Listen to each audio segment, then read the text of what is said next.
It's Carrie here, and I cannot wait to be back with you for Season 4 of Mission Forward. We have such an awesome lineup of guests and conversations coming, all designed to help you learn the tools to be a communicator for change. Since we're a few weeks out from releasing this new series, I wanted to share a bonus episode with you today, featuring my friend and awesome communicator, Timothy Hykes. I had the opportunity to appear on Tim's show earlier this year, and we loved this conversation so much, he has agreed to let us share it with you, the Mission Forward community.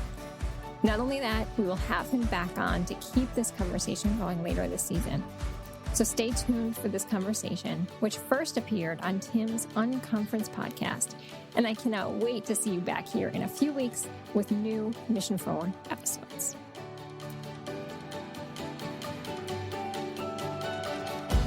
In this episode, I had the opportunity to sit down with the lovely Carrie Fox, who is the founder and CEO of Mission Partners, a woman-owned strategic communication firm and certified B Corporation that guides high-potential nonprofit foundations and socially responsible corporations in realizing their greatest social impact. I really enjoyed my talk with Carrie because it's really sometimes difficult to find someone who can match your energy. And as you know, I am a very high energy individual. The conversation just flew off. I mean, we were conversing and we were jumping in, really talking about how we felt about communication and how it could change the world and how communication can enact people to do different things. The phrase I've been using a lot lately is, if you say COVID-19 versus Chinese virus or Chinese coronavirus, the two have different meanings, even though it's talking about the same thing we were dealing with in this pandemic. And it enacts people to do different things. One talks about our current environment and what we're dealing with and the actual virus that we're dealing with. And the other one is really trying to point blame at a certain group of people for what happened. And that's not what we want. And so we talked about the power of communication and how it could change the world. And I'm excited for you to hear this. Welcome to Unconference, a design plus diversity podcast about diversity, design, and the marriage in between, where we will chat about design plus diversity and all the things related. Whether you are a designer or a design hobbyist in many of its adjacent or subfields, we're here to break down all of the details and solve the hard problems with you. I'm Tim Hykes.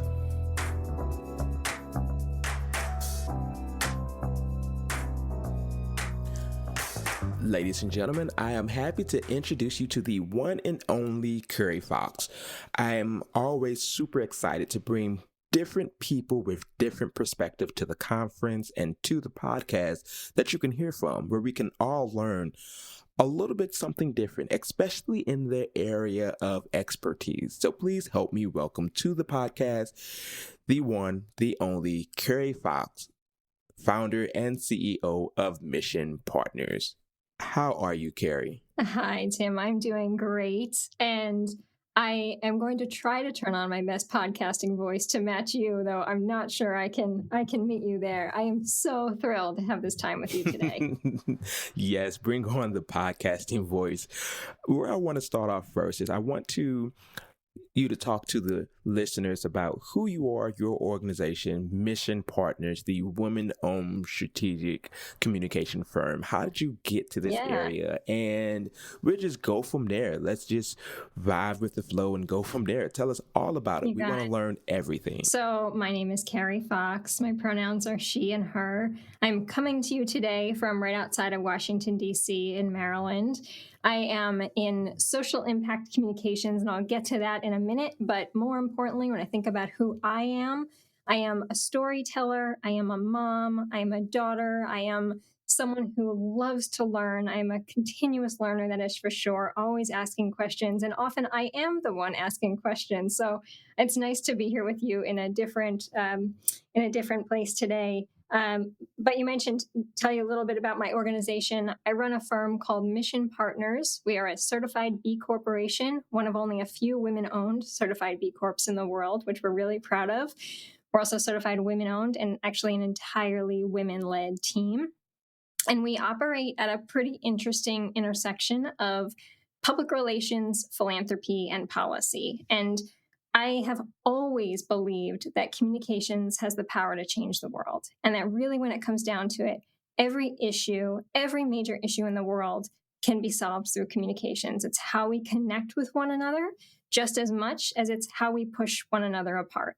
And so that's always been my place of learning and interest and curiosity, is how we create spaces that bring people together.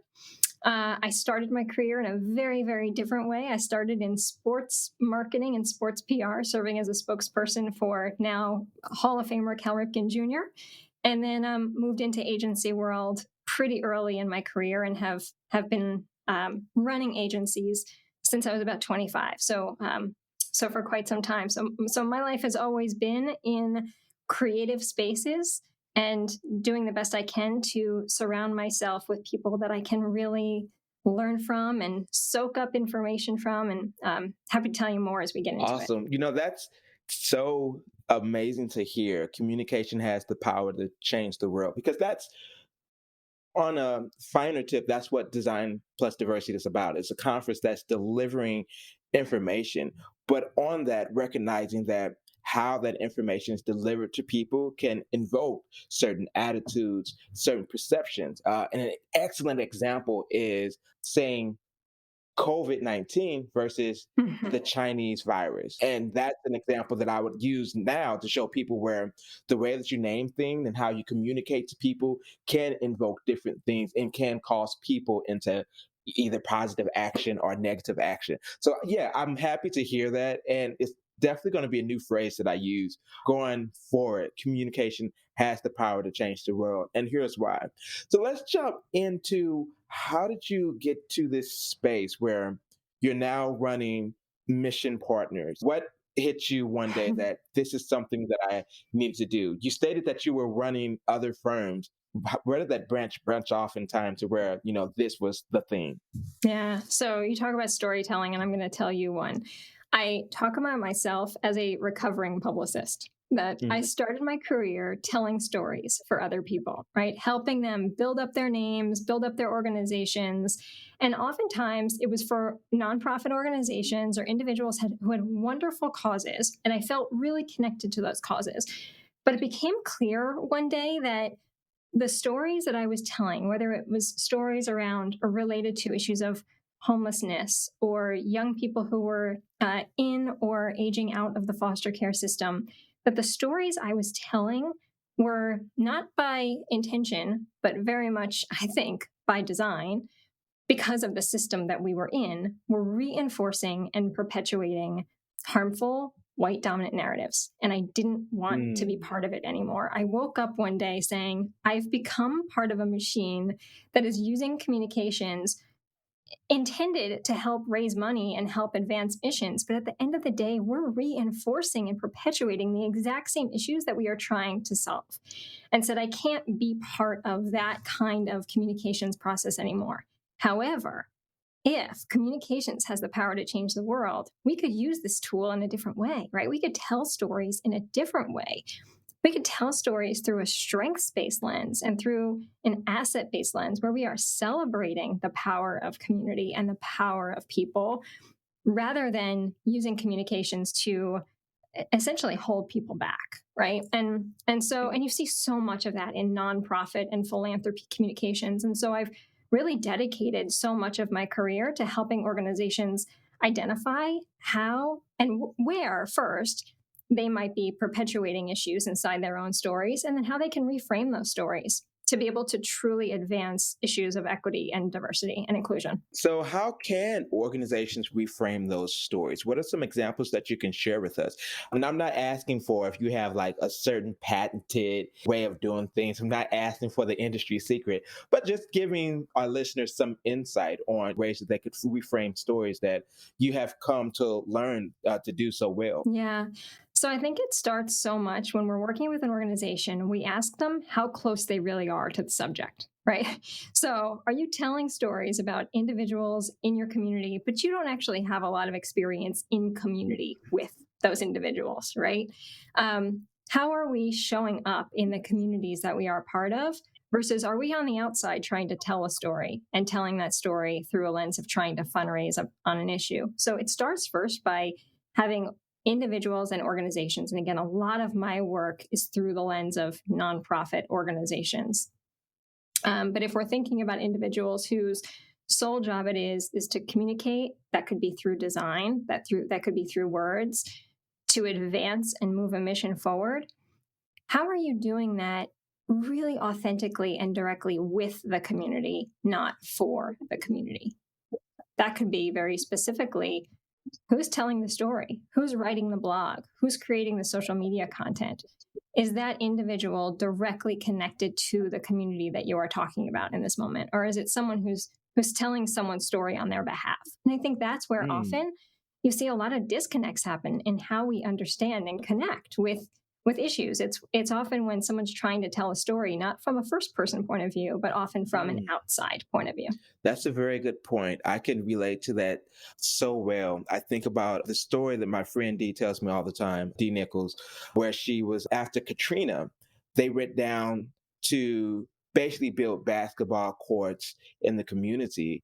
And they were thinking they were solving this problem, trying to create an area for children to play. And the community members came in and asked them, what are you doing here? Why are you doing this? This is not what we needed. So that goes into communication. They never talked to that community to ask them if this was what they needed and what they wanted. So they ran into huge pushback from that community. And in trying to tell this narrative that this is what the kids want, this is what this community need, and it wasn't what they needed at that time. One person in particular was a Black guy who pointed towards my friend Dee, because she was in a group of mainly white people. And he said, you, out of all people, should know better. So that led a different lens to where, so number one, it's a story that you're telling yourselves and the story that they need. And then you, who should be able to identify mostly with this group of people, should know better because you should understand the story more than anybody. Yeah. You were talking early on about design, right? The power of design. There is design in every decision we make, right? Whether designer is in our title or not. And so often designer is not in my title. I am a CEO. I am working with organizations. I'm a consultant, a social impact communications consultant, but everything we do is design. Everything we say is by design. And so we have to be really intentional about how, in a lot of cases, we redesign or rethink or reframe how we're talking about or sharing a story to be able to bridge those gaps and to be able to bring communities and bring into even understanding or a clearer lens the issues that are in front of us. And then how we solve those, right? Yeah, this is a really important subject. And I'm happy we're talking about this right now because there's a lot of movement in the design community around communication. Just recently, Fast Article released an article basically questioning the phrase, how might we, because it focused on the people inside of the organization, when it should be, who should we be talking to? Who should we be bringing in to communicate? Yeah, I think this is a wonderful opportunity for us to really hone in on just thinking about communication differently, especially from the individuals who are doing this day in and day out, because you're going to have special nuances and different things that I'm just not going to see or be cognizant of because of the landscape of the work that I'm doing. So I'm really happy that we're having this conversation today or conversing about it today. I want to jump into something a little bit more personal. I want to know more about your struggles, things that you struggle with as a business owner and how you move forward to solve these particular problems. One thing I'm cognizant of is you being a woman that owns an organization in the space. And I could never understand what that's like. Example of the tech industry, with women that working in the tech industry, we men sometimes have talk down to them in such ways like, oh, they come like, oh, what is this variable? How can I learn more about this? I'm not understanding it. And we'll say, oh, it's simple. It's easy. Small things like that create huge struggles for women in tech, because now I've just said something that you're having difficulties with was easy and simple, not even thinking about your struggle and how I can help elevate you and get you to the same level. And I love asking people about their struggles because it brings a different dynamic to the conversation to really show this isn't just something that you can just go in 20 seconds and create a solution to. It takes lots of thought. It takes lots of hard work and dedication. And there is struggle behind this sometimes in order to get out the thing that you think is so wonderful and Right. beautiful. Yeah, that's right. It's a great question. So I'll tell you too, and maybe they're how they've evolved over time. One of the struggles early on, you touched on it, at least in part, that I started my agency very young. Before I had a lot of experience, I often say before I knew any better, right? If I waited 10 years, would I have started it? I don't know. But I had an idea and I wanted to run after it. And I remember really early on, I was in a board meeting or a board presentation, and the board, I was doing the presenting to my client. And the board chair leaned over to me and he said, "Hey, sweetheart, it's so nice that you're here and that your boss invited you to come." And I said, "I am the boss, sir." "Hi, I'm Carrie. I'll be doing the presentation today." And it was one of those moments, Tim, of like, I am going to show up for this work and I am going to blow this work away and I'm never going to stop. And so, whereas that could have said to me, "I'm not ready for this. I'm going to step back. Maybe I am too young. Maybe I don't have enough experience. Maybe someone's not going to take me seriously." It actually gave me more fuel to dig in, to be like, I am going to prove that I belong here. I'm going to prove that I know what I'm doing. I'm going to stick to what I know and stick to my values. And that's what I've done. And I've really stuck really strongly to, I'm not going to play the party line in terms of how a lot of agencies think about the role that they play and, doing this just to think about the bottom line and growing a business. I'm going to think about what it really takes to have communications be a tool that can be transformative for organizations and for society. So that to me was a struggle that I thankfully don't have too much anymore, because I've learned to, I think, overcome that. But you know what? Where I am now is in a very different place, where the struggle that I face now is much deeper and much more widespread, in that I am a white woman working in a space that is dealing with issues of diversity and inclusion and equity. I am very aware of um, the experience and the personality that I bring to this work. I look so deeply at how white supremacy plays itself out in every facet of business, right? If we think about the role of capitalism, if we think about how that shows up in society, if we think about how we work in a traditional white dominant way, right? That I really want to challenge that. I want to challenge that in how we run our business. I want to challenge it in how we work with our employees and our clients. And yet that's a struggle, is to be able to do that at depth, knowing that some of those dominant norms are deeply, deeply ingrained inside our culture, right? And so it's a much deeper issue than I know how to solve, but it is something that I feel so committed to wanting to dig into and to learn and to address in every way I can. I feel that particular issue is something that's more prevalent that people can see now, but the question I always have is like, where to start? Where do we start at? What nail do we need to hit first? I think back to some of the things that Dr. Martin Luther King said, that the ones who are out in public and showing it to our faces are not the ones that we need to be afraid of, or the ones that we need to fine tune into. It's the ones that hide, not in public and behind closed doors. And I think that really is where a lot of the problems that are leading our society today. I think about this systematic problem. Even the idea that it's systematic, ingrained into our DNA, or can't even grasp that concept of how something that they're doing, that they're just used to, it's just ingrained. And I think it was best said at one of our conferences. I'm trying to think who said it, but basically, over time, we get used to what's happening and then just become something that we just figure this is just what happens. So if we think about the way that Blacks were killed, messaging and communicating around that, the first generation sits screaming and marching in the streets. But the second situation, it's kind of diluted more. And then generation after that, you get to the point to where it's just normal. Seeing people killed like this, oh, maybe they were in the wrong place at the wrong time.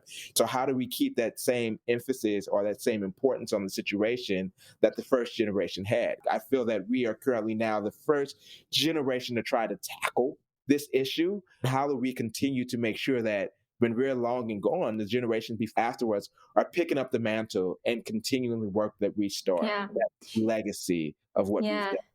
It's true. And what we've got, hopefully, in terms of the wind in our sails, is that there is a lot of change happening all around us, both at policy Mhm. levels, inside how business operates. Business knows they cannot do business as usual anymore, right? And Right. whether it's part of the B Corp movement that I'm part of, or the general purpose-driven businesses who realize that they have to answer to their employees, not just to their shareholders anymore, right? Mhm. That's going to help.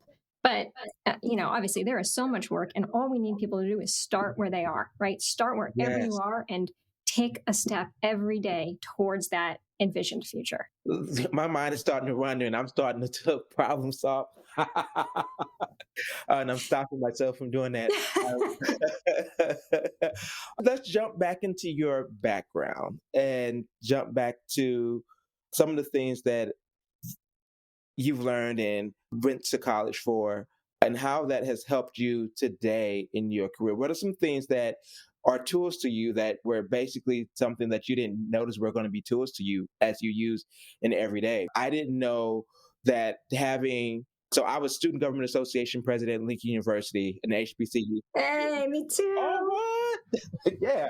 And I didn't know that that education and training would be pivotal in who I am today and how I'm able to lead people and talk to people and being able to be a storyteller on stage. So some things like that. What are some things that you just didn't think were going to be crucial to who you are today that are definitely crucial Yeah. to who you are, Yeah, I Carrie? mean, for sure. You and I have that in common. I was also Student Government Association president at a Jesuit university called Loyola. Mm-hmm. I was the first female SGA president in their history. So that was kind of a cool thing. Uh-huh. So that for sure had influence on how I thought about being part of community and creating change. But I went to school and studied public relations. I then went on and pursued an advanced degree in design. And I found that I really loved this combination of words and visuals and how they can work together. And didn't know where my career was going to take me, but knew I wanted to be at the intersection of those two things. But something that sticks with me from my undergrad was a philosophy class, and how much I have leaned on stoicism Mm-hmm. and philosophy throughout my entire career, both in terms of how I run my business, right? That you cannot control what happens to you, but you can control how you respond. Yes. Realizing that as a business leader, there's no one to blame but myself, right? If I think about it, I'm not going to put the blame on my employees, but I'm going to hold myself accountable to it. So I have stuck so firmly to, an elective class that I took in undergrad that has really, really stuck with me, how I think about, and Loyola as a Jesuit university focuses on this idea of care for the whole person, cura personalis. So even that concept Mm-hmm. has stuck with me as I think about my role as a professional and truly as a human, right? As I try to show up every day. It's crazy that you say that because now we have so much more in common. I also took a philosophy class too in college. Oh, goodness, and I can 100%. And it's making a comeback, with I don't know, it seems like stoicism Mm-hmm. is popping up again in a cultural way. Yeah, let's continue. I want to ask you, how can design represent a larger proper population of underrepresented individuals? But I want to ask you another question first. But no, I think I'll ask that question and then follow up with the other question because I think that'll make a really good working segue into each other. Just thinking about it, how can design represent a larger population of Yeah. underrepresented people? What I used to say in the past, like, do you believe in the power of Pepsi? From the Pepsi commercial, remember when they were all marching in the street and she handed him Yeah. the Pepsi and that just calmed everything down? Right. And, yeah. Right. Well, I think it actually gets to something you mentioned earlier, which is something I really deeply believe, which is when it comes to communications, this might be a roundabout way of answering the question, but when it comes to communications, there's, especially when an organization or an individual is trying to communicate about their organization or about their community, that there can often be a default mentality of saying, we know the solution. We're going to talk about how we are as the nonprofit, we are the hero in this community, right? The services we provide are so mission critical that you can support us. We know just what needs to happen to address this issue. Whereas the solution is really already there. It's always been there if you choose to see it, right? That especially in a community that has been historically undervalued, historically under-resourced, the people in that community have the solution. And I think you'll often see it show up in the art and the music and the culture that is already in that community. And so it's a matter of how we use communications and design to amplify what is already there, right? To elevate what is already there. Using design and communication to elevate what's already there. That's deep.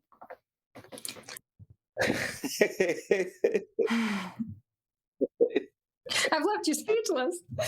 Yeah, I mean, but I really believe that. I think so much is right. It's like hidden in plain sight, right? For so much of how we think about creating campaigns. And I think so many designers are really good at this. The really good designers know how to do this well, right? That so much of it is about listening and then using what we've learned to be able to then transform or elevate what we find, right? Versus saying, we as a designer need to create this from whole cloth. We need to create this. What we need to create is probably already right in front of us. Yeah. The problem might be is that particular skill set is something that you don't learn in college. It's something that I feel you pick up outside of college, and you need the time in order to really develop that. I don't think people recognize that once you start listening to people or putting your designs in front of other people who are not designers, you get a completely different message. You get a completely different conversation. I talk to people about what does that feel? What is the feeling of this piece? Because that's the first thing someone is hit with, that initial feeling. And that ties into color science, that ties into the typefaces and stuff that you're using. Way before we start reading, we're seeing all of this, and that's what we're picking up. That's part of that visual communication, along with the piece of actually communicating what it is. I like to say that we're visual communication scientists, because that's literally what we're doing, understanding the science of communicating with one another. I love that. That's awesome. I'm turning into a poet now. As we start to transition towards the end of the podcast, I want to pick your brain. So, ladies and gentlemen, just letting you guys know that this is not on the script that I sent for us to talk about, but I think these might be some topics that Carrie has some opinions on. Let's talk about the pay gap between men and women. And I feel that So I've always had a strong opinion that organizations should not be afraid for their workers to talk about pay. And it should be more so discussing why someone is making more, so that I understand skill sets or where I need to be in order to make that amount, versus you just gave someone an amount because you felt like they should be paid more. What are your thoughts on the pay gap, and what are your thoughts on like maybe possible solutions to help solve that issue, especially since today in the design field, women are still making less than men? Yeah, that's right. So I think transparency in pay needs to take hold, and we're starting to see it. But I think that would start to solve so much of getting rid of this mindset that all conversations about salary and pay happen behind closed doors. And instead, what would it look like if a company published and they can be ranges, right? I don't think we need to know exactly what you make and exactly what I make, but it should be known, what does a designer at this level inside an organization, what would the hiring salary be? What would the max salary be? What's the range inside there? And then what would it look like if I'm promoted to the next position? And what do I need to get there? That level of transparency is so far from the thinking of so many organizations, versus if they could be more, quite honestly, public with how they think about their rationale for pay, that would help a lot. I think it would also address the issues that we were seeing about, and I'm thinking very specifically about Black women in the workplace who are not just as women in the workplace, but also struggling significantly to say, I need to have pay equity and parity with my colleagues. But so much of this happens behind closed doors. So I am with you 100% that the more transparency we can bring to the salary process and whatever that, whoever's behind the big screen trying to, crunch all those numbers, we should see more of that. We should understand more of it. We should also understand more about what the executive team is making and how many times greater that is than, the individuals who are just starting in their careers in that company, right? How much of the dollars or the revenue inside a company is going to just a very small number of people versus being distributed more equitably across the team. I agree 100%. Carrie for president. I'm really just saying a lot of what we believe as B corporations, but it's true. I look forward to the day that becomes more common among companies. Yeah, I really agree with there being a range.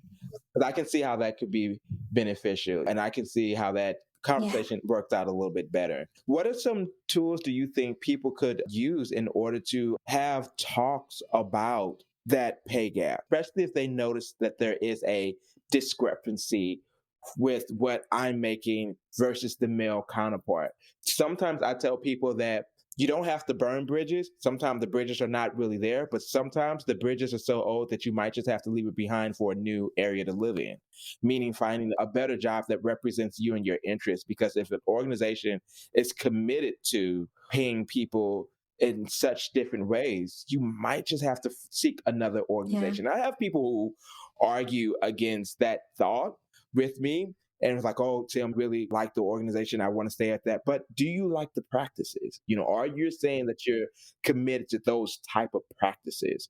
I work at an organization that's a great place to work 10 years in a row. And that's not the practices that we have here. And I couldn't think of working for an organization that's committed. And I'm saying committed as in they do this often and continuously. So if this is something that's ingrained in their DNA, they're committed to these practices, not looking to change them. What are some ways that you think people can have that talk, or what are some things that you think they should do? Do you think they should also seek other employment if an organization is committed to continuing that cycle? There's a lot in that question. And it's obviously so different for everyone, right? There's a lot that an individual needs to weigh in terms of how much they love their role and love their work versus how much pain or trauma that they are experiencing in that workplace. And if it's a place that an individual doesn't feel valued, doesn't feel heard, then as much as they love the work, maybe it's not the place, right? If they think about where they could be to translate the love of that work to someplace where they feel valued. And to me, it always comes back to value. Are you in an organization that sees you and hears you and is willing to listen when you say, I think I'm providing a lot of value to this organization. What could be the pathway for me to be able to increase my take-home pay? What could be the opportunity that I could increase my salary? And if you're in an organization that is not willing to have that open conversation with you, that is not willing to help make a plan, right? I don't think we should expect that we're going to go sit down with our manager and say, I'm ready for this raise. Here's my proof. And your raise is going to come in your next paycheck. It would be amazing if it did. But if you had a conversation with your manager who was willing to hear you out and say, I hear you, I see you, I appreciate the work you are doing, I'm going to advocate for you so that over the next 6 months, we get you to where you want to be or really close to it. We're going to build a plan to help you get there. To me, that feels like it should be expected from a workplace who's willing to hear and listen and support and value its employees. Awesome. I want us to end just giving the listeners a little more information about your organization, Mission Partners, because I kind of feel like we didn't talk about Mission Partners enough on the podcast. And I really want them to understand who the organization is, type of work that the organization does. Yeah. And if they're looking to reach out, type of things that they could reach out to the organization, even just to find more. I tell people all the time that a conversation is worth a lot. You don't have to have anything in mind just to reach out to learn more. So let's talk a little bit more about mission partners. Yeah, thank you. So we often work with organizations who are in moments of transition. That could be they're getting ready to release a new strategic plan, or they have a new executive team coming in, or they have to completely pivot and think differently about their strategy and what that looks like. Often that's the moment that Mission Partners comes in. And that could be, we're going to help you develop that strategic plan and then release it to the people who need to hear it. Or we're going to help you do a refresh of your brand. But even before we do that, we're going to listen really clearly to understand how your brand is even perceived in the market. So research is a big part of what we do, and then translating that research into the words and the visuals of that brand. And a lot of times also, it's just around reputation management or crisis management or issues management. But often we sit at the table with that executive team to coach them and guide them as their partners through these critical moments of growth and change. And so our organizations are almost 100% nonprofits and foundations. We work with social impact for-profit businesses, but it's a very small piece of what we do. We're really driven in that mission-driven, purpose-driven space. And we've got an incredible team. As I mentioned, we are women-owned, women-led. We've got offices across the U.S. and in Montreal. And we operate at this pretty cool intersection of traditional public relations, philanthropy, and supporting on fundraising and policy. And that's both in terms of internal policy and culture change, as well as how we impact and advocate for federal policy change. Thank you so much. I really appreciate you being here today to speak to us. We spoke on a range of topics.